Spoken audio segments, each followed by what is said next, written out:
السلام علیکم ورحمۃ اللہ وبرکاتہ۔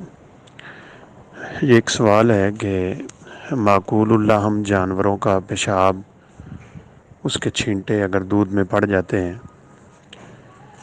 تو اس کا شرعی حکم کیا ہے؟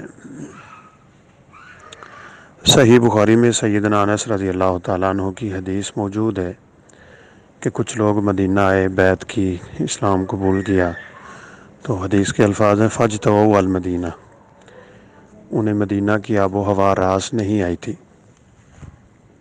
تو آپ صلی اللہ علیہ وسلم نے انہیں صدقے کے اونٹوں کا پیشاب پینے کا حکم دیا تھا۔ تو انہوں نے جب یہ کام کیا تو انہیں اللہ تعالیٰ نے صحت دے دی۔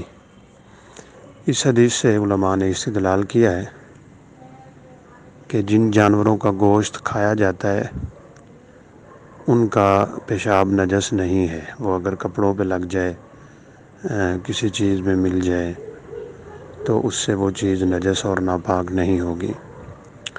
اگرچہ فقہ کی کتابوں میں تو اس کو یعنی اس حدیث کو ویسے ہی کہتے ہیں جی ماننا نہیں چاہیے، یہ عقل کے خلاف ہے، لیکن صحیح بات یہ ہے کہ شریعت کے ہر کام میں حکمت ہوتی ہے۔